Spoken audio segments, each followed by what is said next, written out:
Hi everyone, my name is Karis. Welcome to my channel. In a recent video of mine, I partnered up with my small hometown bank.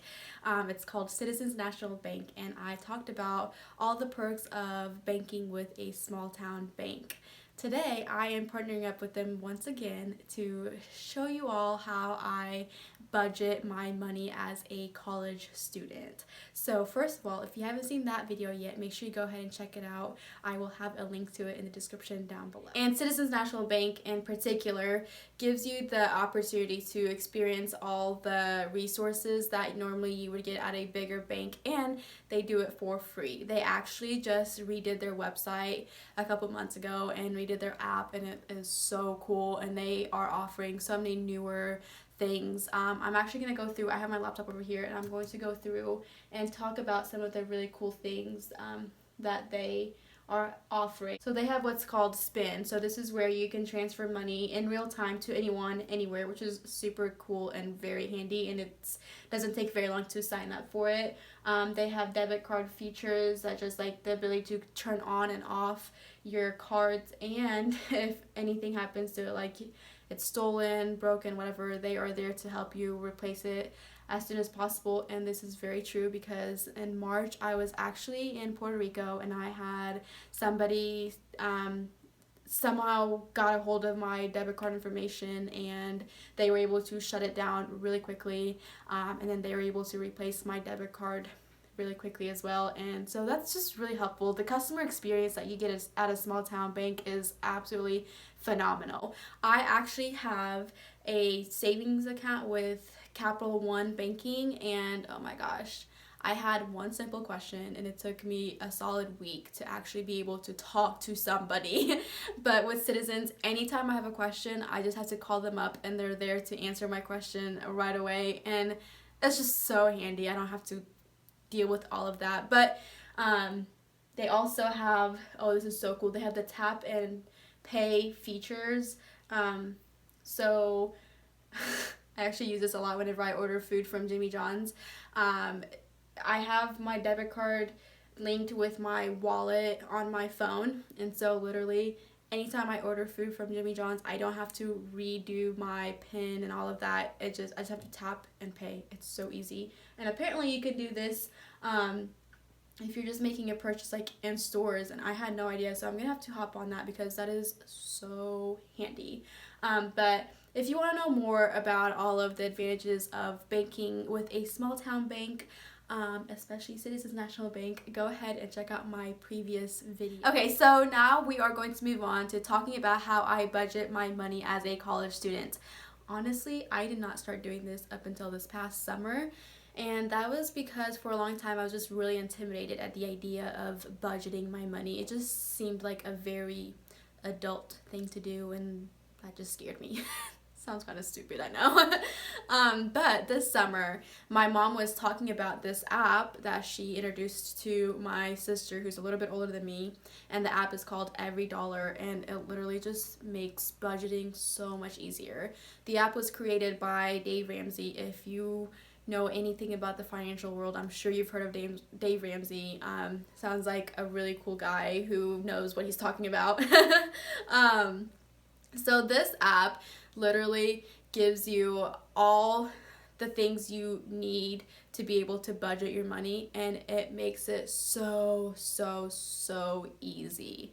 So what I'm going to do is I'm going to just show you how I do it step by step and explain it to you. I will make sure to link the app in the description down below. It's a free app, but if you upgrade to a paid membership, I think you get more features, but I just use the free version and it works perfectly fine. So this is what the app looks like, and you can see there where you can plan a budget, and then you can go to a tab where it says spent, and that's how much I've spent, and then what's remaining. So I actually haven't done anything yet, but we're going to pretend like my paycheck is let's go with $400, hypothetical. And you can just scroll down there and you can put money like towards a church or a charity. So there's a giving section. Oh, and then birthday or Mother's Day, emergency fund. If you want to put any money towards your car. I am actually going to go ahead and put $200 towards a car because I've been wanting to buy a car. So I'm going to go ahead and budget that in. And then this is like all the housing, water bills, all that. I don't have to deal with all of that because I live in a dorm. Or if you have to pay for Wi-Fi. I do have to pay for gas, so I'm going to budget in $40. That should be enough because I'm not driving much. And then there's food. I think I'll budget in $30 for that. Oops, I clicked on that on accident. And then, oh my gosh, I did it again. And then I'm going to go ahead and budget $30 for restaurants, like going out to eat and stuff like that. And then if you want to budget in like for clothing, I think I'll put in maybe like say $50 for clothing for the month. If you have like any phone bills you need to pay, fun money, I like that.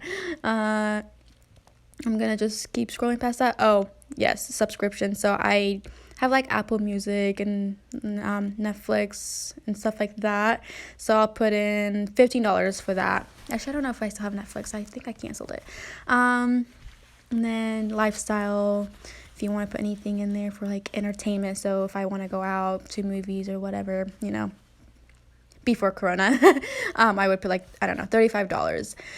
And then that's just gym, doctor's visit, all that. I don't have to worry about any of that. And then you can see there like insurance and all of that. And my dad does my insurance and stuff, so I don't have to worry about that either.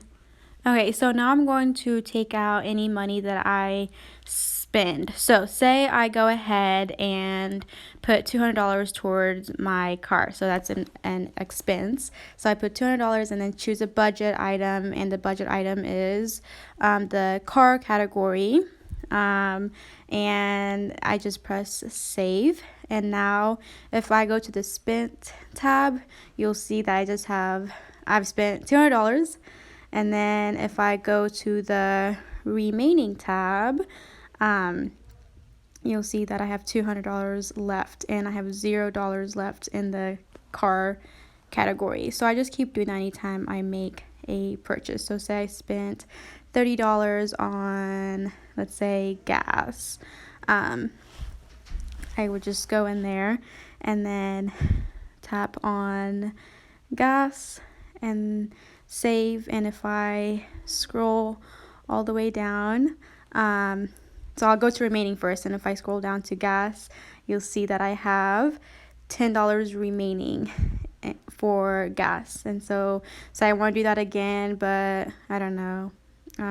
Say I spent $20 on groceries, so I'll put in $20 and then I'll tap on choose budget amount, and that will take me to this page. And then I'm going to just tap on groceries, and then after that I'm just going to press save, and now you'll see that I have spent $250 and I have $150 remaining. And if I scroll all the way down to groceries, I have $10 remaining. So I just keep doing that over and over again anytime I make a purchase. So that's literally it. It's not very hard to figure out. I'm not very tech savvy, but it didn't take me that long to figure out how to use the app.